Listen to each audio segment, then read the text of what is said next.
But अगर आपको daily चलानी है तो मैं सजेस्ट करूंगा कि आप नई गाड़ी की तरफ जाओ, किसी की मत सुनो, क्योंकि उसमें कोई फायदा नहीं, क्योंकि जब गाड़ी डेली चलती है तो वो गाड़ी अलग होनी चाहिए। ये मेरा सजेशन है। थोड़ी सी ऐसी मेंटालिटी भी बनी है लोगों की, या जो थोड़ी अल्ट्रा लग्जरी ब्रांड्स है, जो बड़ी बड़ी गाड़ियां हैं, स्पोर्ट्स कार्स हो गए या जैगवार हो गए, कोई भी पॉर्श हो गई, ये लोग लेते हैं, प्रेफर करते हैं सेकंड हैंड लेना। 10 लाख 12 लाख 15 लाख की गाड़ियां फिर भी ब्रांड न्यू खरीद लेते हैं। अब देखो एक बात बताता हूँ, मैं 80 लाख गाड़ी में नहीं खर्च कर सकता, मुझे लगता है आप लोग भी नहीं करोगे। 80 लाख 90 लाख रुपए हम अभी नहीं खर्च करेंगे, क्योंकि एक बड़ा अमाउंट है। अब वो एक्सपीरियंस चाहिए बड़ा अमाउंट का, तो क्या करोगे भाई, प्री ओन्ड में जाएंगे। तो प्री ओन्ड में आपको एक्सपीरियंस मिल रहा है, बट उसकी भी 2 शर्तें हैं भाई। वो एक्सपीरियंस के चक्कर में ना 12 लाख का चूना मत लगवा लो, उस गाड़ियों का इंस्पेक्शन पक्का करवाओ।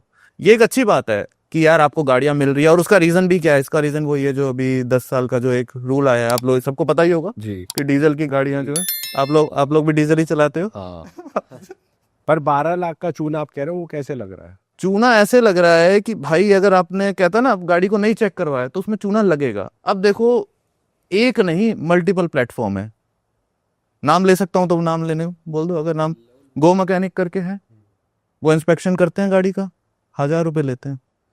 कार 24 है, कुंडली निकालने के 1200 रुपये लेते हैं। उस कुंडली में वो लोन भी चेक करेंगे, एक्सीडेंटल भी चेक करेंगे, इंजन भी चेक करेंगे, एसी भी चेक करेंगे, सस्पेंशन भी, इन शॉर्ट सब कुछ।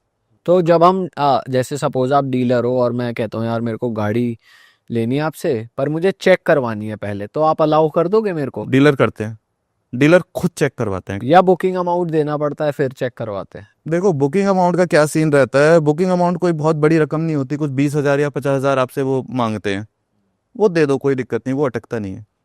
अगर आप एक जेन्युइन उन पे तो वो खड़े हो, आपको डीलर्स आपको गाड़ियां दे देंगे कि आज जाओ इसी करा लो इंस्पेक्शन? नहीं देंगे, वो खुद ही करवाएंगे। वो कहेंगे या तो हमारे साथ चल लो, या कहेंगे अपना पर्सनल ले आओ और यहाँ चेक करवाओ। अच्छा, ले जाने नहीं देंगे? तो या इस केस में पर्सनल वाला भी ठीक है? अगर पर्सनल तुम पर्सनल वाला ठीक है, बट क्या होता है कि कुछ चीजों की टेस्टिंग के लिए ना आपको मशीनों की जरूरत पड़ती है, तो वो तो तो देखो गाड़ी वहां ले जानी ही पड़ेगी। गाड़ी ले जानी पड़ेगी। और जैसे मैंने बताया कि भाई लोग होते हैं क्या बोलते हैं, वो आ जाओ शोरूम पे चल लो, वो लेके भी अपने शोरूम पे जाते हैं। कुछ, ज्यादातर नहीं बट कुछ हैं ऐसे। देखो मैं स्पेसिफिक कुछ डीलर्स का नाम नहीं ले सकता, बट दिल्ली में कुछ ऐसे डीलर्स हैं, ठीक है, जो एक्चुअल में लगभग फ्रॉड जैसा ही काम कर रहे हैं। मैं यहाँ पे ये जानना चाह रहा हूँ कि अगर कोई खरीदना चाह रहा है, कोई महंगी गाड़ी, मतलब कोई प्री ओन्ड अल्ट्रा लग्जरी गाड़ी खरीदना चाह रहा है, तो वो क्या चीज़ें अपने माइंड में रखे खरीदने से पहले कि डीलर उसका स्कैम ना करे या फिर उसको पागल ना बनाए? पागल ना बने। सबसे पहले तो जो सबसे इंपॉर्टेंट चीज़ है भाई, रिकॉर्ड निकालने ही है, उससे इंपॉर्टेंट तो कुछ है ही नहीं। सबसे इंपॉर्टेंट तो पहले तो यही तो पता चले कि गाड़ी है क्या, गाड़ी के रिकॉर्ड। क्योंकि ओडोमीटर जो जिसमें हमारे रीडिंग्स लिखी आती है ना कि 100,000 किलोमीटर चलिए, 500 चलिए, ओडोमीटर, उसको मैनिपुलेट करना बहुत ईजी है, कोई भी कर सकता है। आपको मैं बताऊंगा 5 मिनट में आप भी कर दोगे, डिजिटल भी और दूसरा एनालॉग भी। तो पहली चीज आपको रिकॉर्ड निकालनी ही है। अगर लग्जरी गाड़ी है ना तो उसकी सर्विस हुई होगी कहाँ से, शोरूम से। और जो लोग आपको कहते हैं ना भाई सेकंड हैंड ले लो, थर्ड हैंड ले लो, गाड़ी सेकंड हैंड है, थर्ड हैंड है, फोर्थ हैंड है, जैसे ओनर्स ज्यादा हैं, भाई मत लो, सच्ची में मत लो। सेकंड तक ठीक है? सेकंड तक ठीक है, सेकंड तक ठीक है भाई, थर्ड ओनर। और ईयर वाइज क्या लाइफ एक्सपेक्टेंसी, मतलब 2-3 साल पुरानी है तो ले लो, या 5 साल तक? मेरा मानना है दिल्ली एनसीआर के हिसाब से तो देखो, एक बहुत सिंपल सा मैसेज देता हूँ, शायद थोड़ा हार्श हो जाएगा, बट दिल्ली में रहते हो भाई डीजल मत लो। मैं अपने एक्सपीरियंस से बता रहा हूँ सालों के, डीजल मत लो। जैसे मैंने आपको पहले ही बताया था कि इलेक्ट्रिक या सीएनजी किसके लिए होती है, बट डीजल मत लो, फाइनल वर्ड है मेरा। और भाई आप एक तरीका भी बता रहे थे, कैलकुलेशन बेसिकली, जो सब अच्छा कि गाड़ी कैसे ले सकते हैं, कैसे ले सकते हैं? ठीक है, ये वैसे सबके लिए है। हाँ हाँ। ये ऐसे नहीं कि जो 20,000 रुपये कमा रहा है या 2 लाख, ये सबके लिए है। अगर 1 करोड़ भी कमा रहा है ना, और उसको, क्योंकि 1 करोड़ वाले को लेनी होगी क्या, लेनी होगी उसको, लेनी होगी लैंड रोवर, उसको लेनी होगी जैगुआर, और हम जैसे लोगों को उसको लेनी होगी विटारा, ब्रेजा। तो ये सबके लिए है। इसमें रहता है 24 और 10 का रूल। 20 means down payment.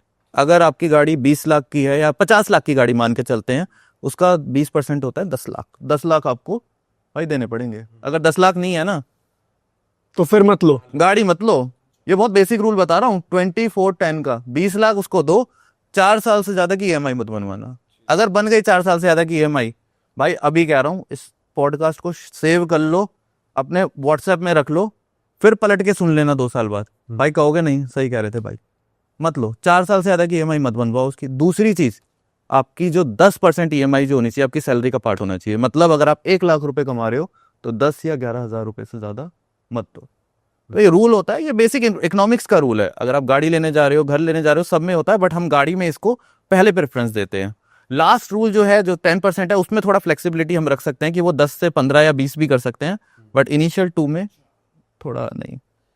और जब मैं लग्जरी की बात करता हूँ, जब मैं 1 करोड़ की गाड़ी की बात करता हूँ, तो उसमें इस रूल को स्ट्रिक्टली फॉलो करो, वरना बहुत दिक्कत हो जाती है। और भाई ये जो लग्जरी कार्स है इनकी प्राइसिंग जैसे है तो सेकंड हैंड ही बिल्कुल है। कि भाई सेकंड ओनर भी है, थर्ड ओनर भी है, और पर इनकी जो प्राइसिंग हो रखी है वो काफी ज्यादा हो रखी है। ऐसा लगता है ये तो अभी भी उतने की है, तो नई भी इतने की आ जाएगी। तो इतना क्यों बढ़ा हुआ है प्राइस मार्केट में सेकंड हैंड कार्स? अब 2 चीजें होती हैं, देखो ये गाड़ियां, तो अगर हम मान के चले, जगुआर का एग्जांपल लेते हैं, हाँ, आज से 10 साल पहले जब वो आई थी 80 लाख की उसकी कॉस्टिंग थी, आज आ रही है जगुआर XJR, जो सबसे लग्जरी गाड़ी होती है जगुआर में, XJR 1 करोड़ 60 लाख की उसकी बिलिंग है।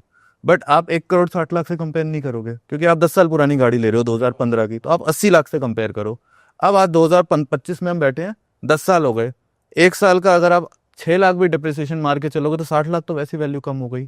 तो अगर आप 15 की गाड़ी ले रहे हो तो आपकी कीमत ठीक है 15 लाख, बट आप जैसे आप बता रहे हो कि यार ये तो अब भी महंगी है, हाँ, तो अगर वो 1 या 2 साल पुरानी है तो उसकी वैल्यू बढ़ेगी। वरना अगर जैसे डिप्रिसिएशन मैंने बताया, 5-6 साल हो गए तो उसकी तो काफी कम हो जानी उसकी अगर मैं बताऊं 5-6 साल हो गए तो आपकी गाड़ी की वैल्यू हो जाएगी 40% कम, 30% 40% कम, सीधा, जो भी गाड़ी हो। अब इसमें आप लैम्बोर्गिनी भी ले लो और इसमें आप रोल्स रॉयस भी ले लो, कोई सी भी ले लो, क्योंकि प्री ऑन मार्केट में सब खड़ी है। आपका बजट होना चाहिए भाई, प्री ऑन में सब खड़ी है। और लैम्बोर्गिनी की एक आपको स्पेशल बात बताता हूँ, शायद आप लोगों को नहीं पता होगी, लैम्बोर्गिनी की जितनी गाड़ियों के नाम होते हैं ना, वो होते हैं बुल्स के नाम पे। पता है आपको? नहीं। सब बुल्स के नाम पे, स्पेनिश नाम होते हैं सारे। अच्छा। हाँ, सारे स्पेनिश नाम होते हैं।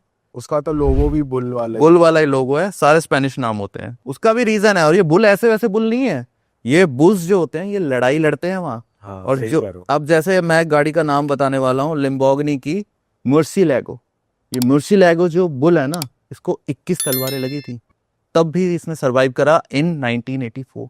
अच्छा। उसके नाम पे लैम्बोर्गिनी ने इस कार का नाम रखा। अब मैं इसी कार के बारे में क्यों बता रहा हूँ पता है?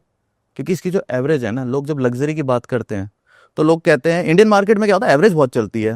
भाई कितना देती है, कितना देती है 1 लीटर डालने पे? ये तो फर्स्ट क्वेश्चन है भाई। ये तो फर्स्ट क्वेश्चन है। ये लग्जरी में भी है, लग्जरी में भी आते हैं, ऐसा नहीं है, मैं अपने सामने देखता हूँ। अगर कोई लैम्बो ले रहा है वो थोड़ी लैम्बो वाला नहीं पूछेगा, लैम्बो वाला नहीं पूछेगा, तो वो इसकी एवरेज है 1 लीटर डालोगे तो भाई साहब सिर्फ 3 किलोमीटर चलेगी। अरे वाह, आपने ये वीडियो यहाँ तक देख ली भाई, तुमने हमारी मेहनत सफल कर दिया, तुम ही लोग हो असली रियल हिट। और अगर आपको बहुत मजा आ रहा है ऐसी क्लिप्स में, ऐसी वीडियोस में, तो फटाफट जाइए प्लेलिस्ट पे बिंज वॉच कीजिए और सारी वीडियोस देख डालो और मौज काटो। दैट इज इट, हम मिलेंगे नए पॉडकास्ट में, नए क्लिप में। Till then bye bye, see you, take care, do subscribe.